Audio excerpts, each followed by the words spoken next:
పేరు వెంకన్న. మేము 2016లో Telangana minority residential school స్థాపించారు. దాంట్లో మమ్మల్ని అవుట్సోర్సింగ్ నుంచి శాంక్షన్ పోస్ట్ అని చెప్పి మమ్మల్ని ఉద్యోగాలు తీసుకున్నారు. అప్పటి నుంచి ఇప్పటి వరకు కూడా అందులోనే కొనసాగిస్తున్న ఉద్యోగులుగా చేస్తున్నాం. అయితే గత ప్రభుత్వం మమ్మల్ని ఒక విధంగా మోసం చేసినట్లే మాకు ఈఎస్ఐ పిఎఫ్ అయితే కట్ అయింది ఇన్ని రోజుల నుంచి. ఇప్పుడు ఈ ప్రభుత్వం వచ్చిన తర్వాత ఈఎస్ఐ పిఎఫ్ మాకు తీసేస్తారు అని చెప్పి చెప్పడం జరిగింది. డైలీ వేజ్ గా ఉద్యోగులుగా గుర్తించిన వాళ్ళు అని చెప్పడం జరిగింది. మాకైతే ఇంకా సర్కారు ఏం రాలేదు. మా ప్రిన్సిపాల్ మేడం అయితే మా సెక్రటరీ మేడం పోస్టింగ్ ఏమి ఇచ్చిందండి రిక్రూట్ చేసినాక? మాకు అవుట్ సోర్సింగ్ నుంచి ఏ పోస్ట్ లో రిక్రూట్ చేస్తున్నారు? సెక్యూరిటీ గార్డ్ అయితే సెక్యూరిటీ గార్డు, పీసీ అయితే పీసీ, హౌస్ కీపింగ్ ఆ విధంగా చేయడం జరిగింది. అయితే ఇప్పుడు ఈ ప్రభుత్వం వచ్చిన తర్వాత మీకు డైలీ వేజ్ గా అని చెప్పి చెప్తున్నారు.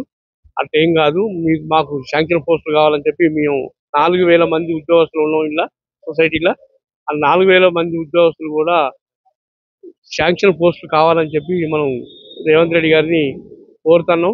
మేము చిన్నారెడ్డి గారిని కూడా 2-3 సార్లు కలవడం జరిగింది. వారు కూడా మన సీఎం దృష్టికి తీసుకెళ్లి మీకు న్యాయం చేస్తానని చెప్పి మాకు హామీ ఇవ్వడం జరిగింది. ఇది ఎన్నో వాడి మీరు రావడం?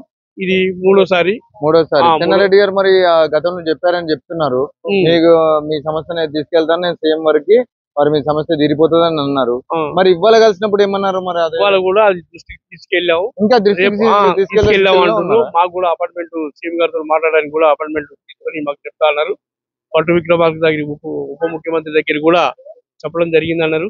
కాబట్టి మేము కోరేది ఒకటే, ప్రభుత్వాన్ని మాకు ఉన్నటువంటి ఈ పోస్టులని శాంక్షన్ పోస్టుగా చేసి శాంక్షన్ పోస్టులు చేసి మాకు ఈఎస్ఐ పిఎఫ్ అన్ని కట్ అయ్యేటట్టు మా కుటుంబాలు రోడ్డు మీద పడే పరిస్థితి ఉంది. కాబట్టి మమ్మల్ని ఆదుకోవాలని చెప్పి మనం ముఖ్యమంత్రి రేవంత్ రెడ్డి గారిని కోరుతున్నాం. ఈ ఛానల్ ద్వారా వారికి చెప్పేది ఒకటే, 1 కాదు 2 కాదు 4000 కుటుంబాలు 9 సంవత్సరాల నుంచి మేము 9 సంవత్సరాల నుంచి ఇదే సొసైటీలో పనిచేస్తున్నాము. మేము బయటకు పోయి వేరే పని చేసే పరిస్థితి కూడా లేదు. 4000 కుటుంబాలని ఆదుకోవాలని చెప్పి మన ముఖ్యమంత్రి రేవంత్ రెడ్డి గారిని ఈ ఛానల్ ద్వారా గత ప్రభుత్వం ఏం చేసిందని మమ్మల్ని మభ్యపెట్టి శాంక్షన్ పోస్ట్ కాకుండా అవుట్ సోర్సింగ్ నుంచే మాకు డబ్బులు అప్పుడు పోరాటం చేసినాము. వారికి ముఖ్యమంత్రి వాళ్ళ వేరే మన మంత్రుల దగ్గర సెక్రటరీ దగ్గర పోయి అడిగినాం.